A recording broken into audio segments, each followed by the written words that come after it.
Çok teşekkürler. Bugün çok kısa bir şekilde Today, very briefly, I will talk about the recent advances in stem cell-based therapeutics for neurodegenerative diseases. First and foremost,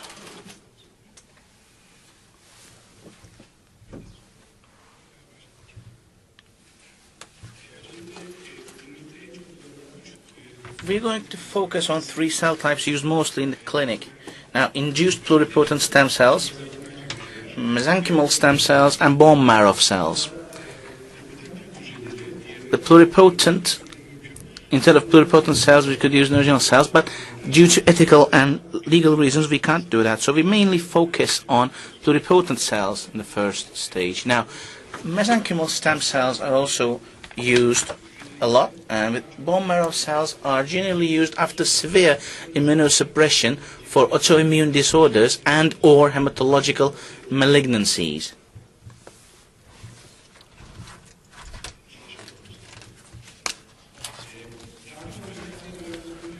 We could administer this in different methods. It could be autologously or given intravenously. And especially mesenchymal stem cells, or MSCs, you know that it regulates neurogenesis, and it also can go past good blood-brain barrier, and growth of cultured cells are rather easy, and bone marrows, as we said, can be used after severe immunosuppression. So we know that in terms of the routes of administration, we could talk about intravenous or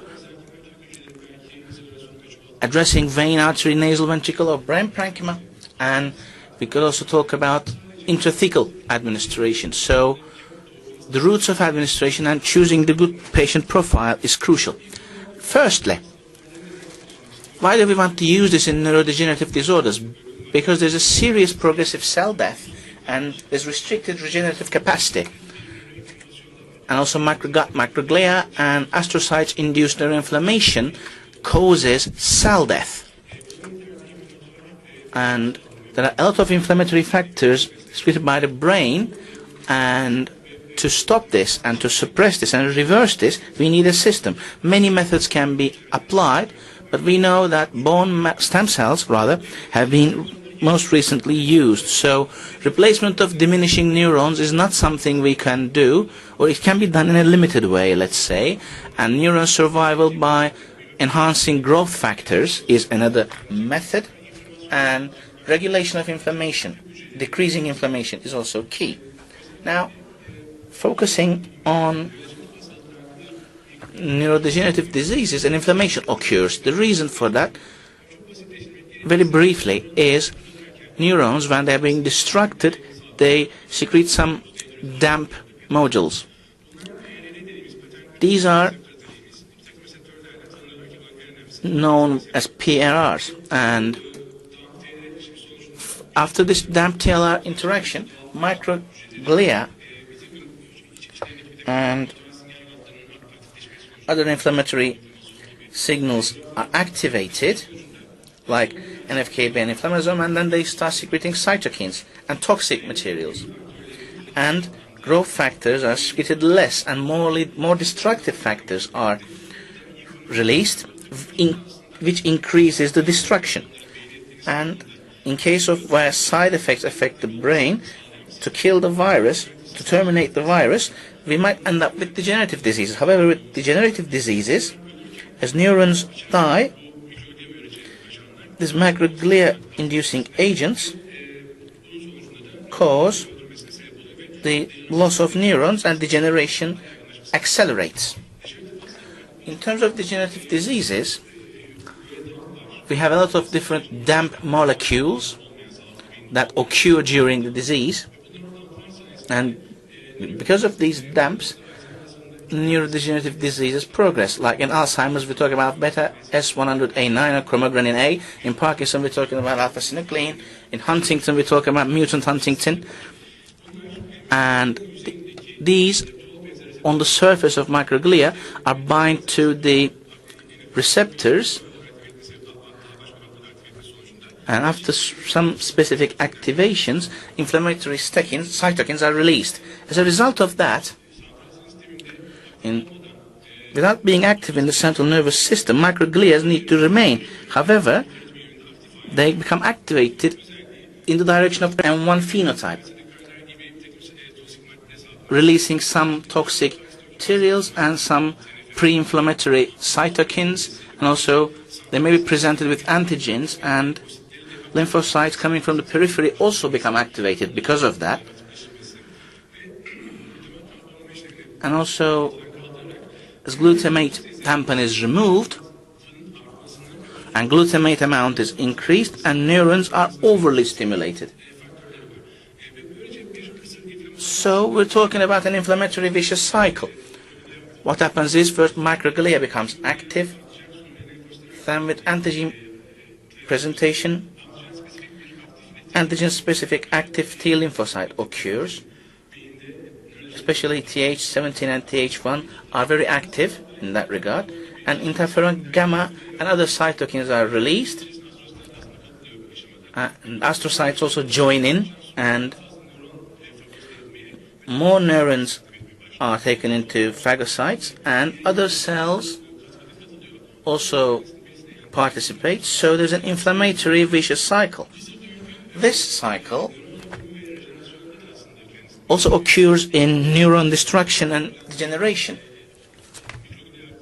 When microglia is activated, we then talk about neuron astrocyte dysfunction, and cytokines start to be released, and their activation activates more microglia. And as astrocytes can't perform or function properly, more neutrophils pass from periphery to the central nervous system, activating microglia even further. And as a result of this vicious cycle, degeneration increases and preventive factors are depleted. Therefore, if we talk about this inflammation, maybe we cannot remove the degeneration completely, but we can at least prevent neuron destruction and extend the process. So what about anti-inflammatory mechanisms of stem cells? Well, they have a regenerative effect on macrophages. So conversion to M2 type also causes releasing anti-inflammatory cytokines, and after HLA and co-stimulating molecules are also decreased.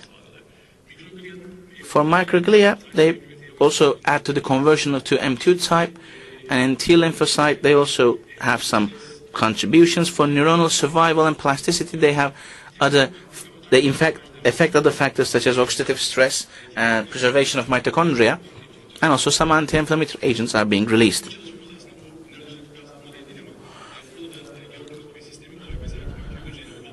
When we look at the mesenchymal stem cells, schematically speaking, we have a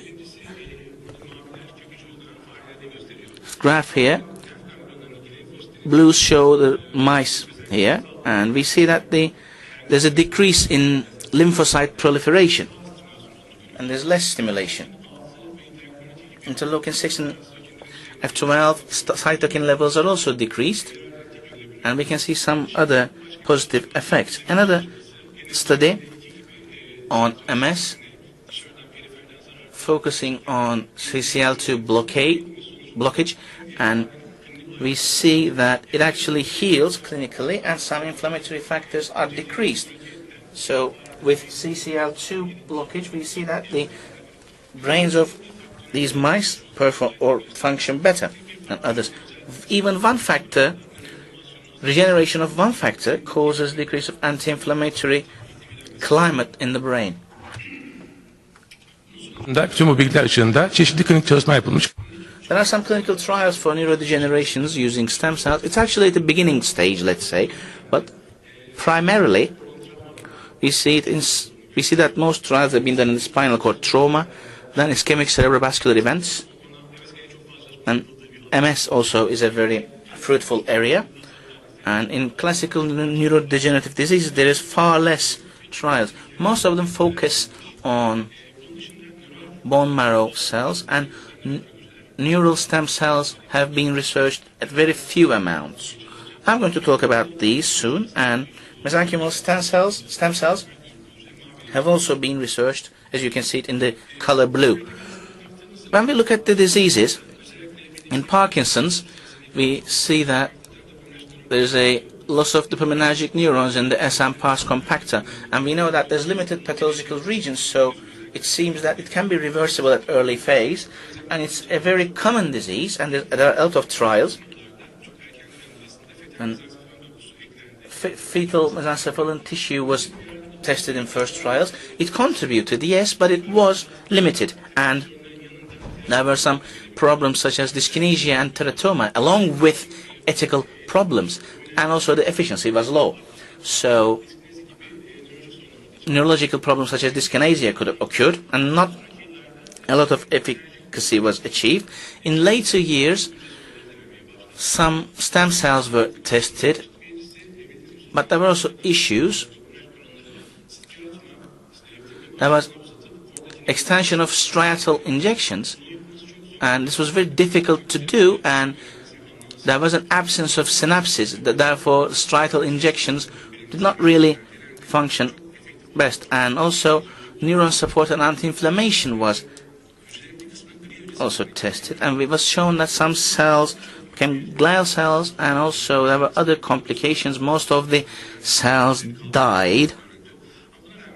Despite all this, there was a neuron support, neuron survival was achieved, and anti-inflammation was also achieved. So trials are being continued with that regard. Particularly in the last few years, there was a embryonal stem cell trial that was started in China, followed up by the iPSC treatment trial in Japan. We'll see their results. I'd like to focus on this method. This is a very easy method. We can actually apply this in the laboratory ourselves. It's easy to do. And for developing different cellular models for different diseases, it can also be done. And we have to sample fibroblasts and then move it to a potent cell. And if there's a genetic defect, it can be regenerated, and then it can be reapplied to the patient. So, from the patient himself or herself, a dopaminergic neuron can be produced and then can be administered.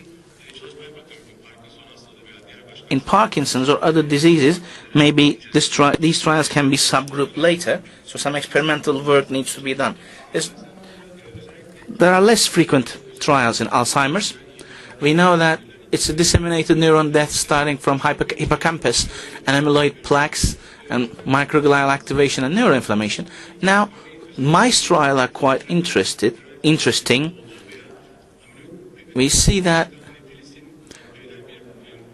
they may be neprilysin positive. Neprilysin causes degrading of amyloid beta, and also anti-inflammatory cytokines can be produced at high rates in some stem cells. They were all tried and were very successful in animal trials. Maybe these could be used later. There is less trials in ALS and more like animal trials, and we didn't really see a lot of positivity, but there was not a lot of side effects, and we see that there seems to be a slight recovery of muscle weakness. Now, maybe the most important area here for us is multiple sclerosis.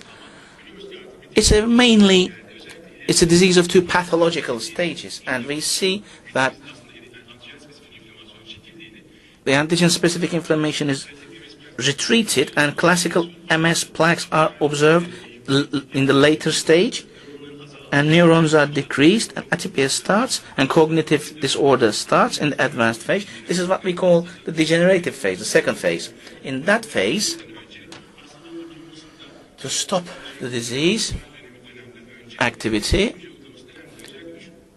hematopoietic stem cells and chemotherapy were tried, and also neuroprotective effect was observed. It was more like not to improve the disease or the condition, but more like improving the present neurological problems. And neural cells are at animal level.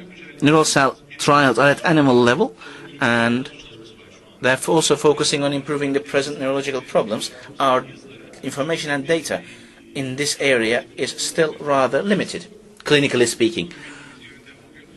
The routine method we can apply is, after chemotherapy or radiotherapy, ablation of bone marrow, and then bone marrow stem cells are administered back to the patient. And this is at phase 3 level. And in fact, we actually still use it today.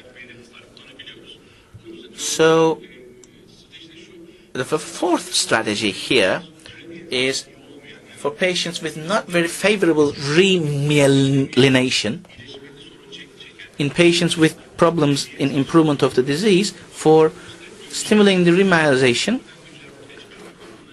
potent cells, formation of potent cells that may convert to oligodendrocytes or astrocytes or neurons. These are at animal levels again, these trials, and we don't have a clinical application today. Also for mesenchymal stem cells, we are at the beginning phase in terms of trials, and there's few phase 1 or 2 studies and some small case reports. And we see that with mesenchymal stem cells, mild slowing of disability progression has been seen, but obviously we need more evidence. Now, what about stem cell-based chemo? This started at the end of 90s. In 1997, recovery of an MS patient following stem cell-based chemotherapy due to leukemia was administered, and this method has become widespread. Only 800 MS cases were treated, and in most of them, the results were published at phase 1 and phase 2 trial levels, and there are still some trials going on. We've been doing it for about 6-7 years, and we have 16-17 patients, meaning 2 patients per year. And so what do we do here? We have 4 main stages. First, mobilization, withdrawal of stem cells from bone marrow to peripheral blood with trophic factors. And then we harvest the stem cells from peripheral blood, and we condition the myeloablation at various intensities using various methods. And then reinfusion, administration of stem cells back to the patient. Obviously, this has a lot of side effects. However, in 5-year follow-up, we see that the NEDA3 rates are very high. NEDA3 means cure, meaning patient has no new lesions, no new episodes, and the disability also is limited, and it hasn't progressed. Meaning, at 5 years, we have 78% cured patients. But looking at conventional MS patients, the routine conventional MS drugs, when they are used, the risk is very low. And we have some safety issues such as possible mortality, possible opportunistic infections and hematological malignancies, and other autoimmune disorder prevalence is unfortunately rather high. So this method has some side effects, and it needs to be used very carefully. And in young cases with low disability and rapid progressive diseases, this method can be applied, but due to severe side effects, it's rather problematic to use, unfortunately.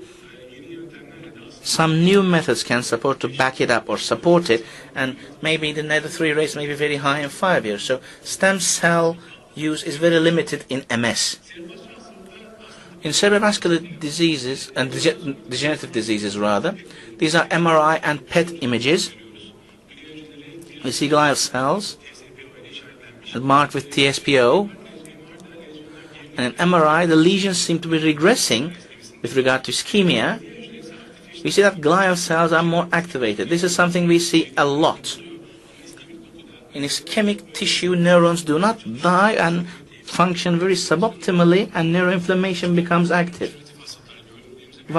Something what we see in neurodegenerative diseases. And this is limited to the ischemic region. And for salvaging this region and for making sure the well-being of the neurons, some trials are being done. We have a lot of trials in cerebrovascular diseases in acute and subacute cases and chronic cases, such as Masters, Invest, Recover, Steinberg, and Pisches. Now, we see that there are different or various criteria. However, the effect of the treatment, clinical treatment, is very limited. Side effect profile is not very bad. Some procedure-induced side effects might come to the fore, but the results in terms of treatment efficacy was not very favorable. And we see that the area where the inflammation begins in the brain was not really protected. So what about the issues or problems in clinical studies? Well, we don't have enough knowledge and standardization on cell dosage, the best route of administration of the medication, and choosing the stem cell type. Where is the administration going to take place? Where are we going to target? We don't really know well. And these are very heterogeneous diseases. And also, which group should we look for when we administer these medications? There's a very serious side effect profile, such as tumor and also opportunistic infections, immunosuppression, embolism, autoimmune diseases, and toxicity might all occur. There are also technical issues. What we want is we can give dopaminergic agents, and they could cause a synapse stratum, and then they can continue to multiply as dopaminergic neurons, and they don't lose their character and keep growing and keep their presence. That's what we want, but that's not what really happens. In most autopsy tissues, we see that no tissue or DNA is found.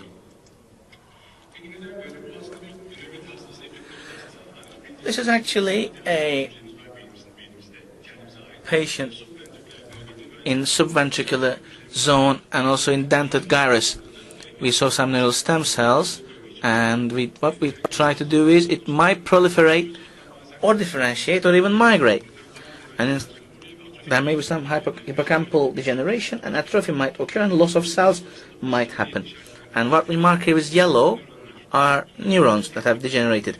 We have to replace them with neuroblasts colored in pink, and they're next to the neurons, and with their toxic secretion or release they try to kill the cells. So we see new neurons, we see new neuroblasts, but they are very disorganized, and they are in a very improper sequence, so to speak. And as the dendrites go that way, new neuroblasts go in the other direction, extend in the other direction. So they are localized in the wrong place, or they extend to the wrong place, causing erroneous synapses. And that's a problem we have seen here. And as we said, they may die or they may degenerate and become glial cells.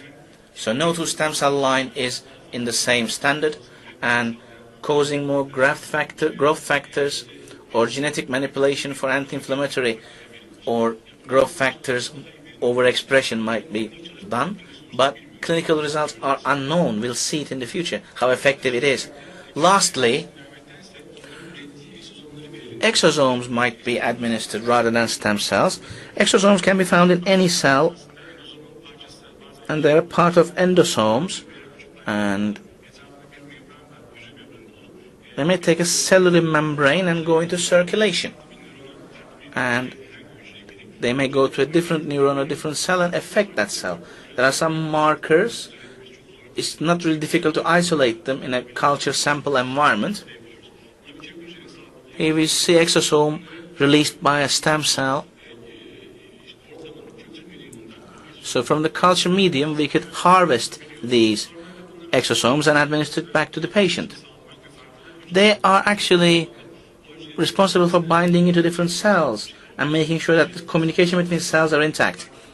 But they may go to different cells or tissues, and they may also cause extensive degeneration. And what about stem cells? There are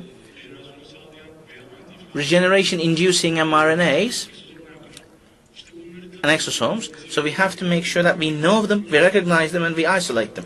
And advantages of this is that the wide distribution with intranasal administration, and it gives us a lot of access. Tumor complication is low, thrombosis risk is low, immunogenicity is low. And looking at animal models, we see that there's reduction in inflammation and microglial activation. To sum up, stem cells may be useful when administered to very diligently selected patient groups in experienced centers. So, much improved methods with other components of stem cells might be used. Exosome might be one for the future. We could discuss this later. However, these patients may constitute a small fragment of the total patient population, so we're hoping for more standardization in the future. Thank you for your patience.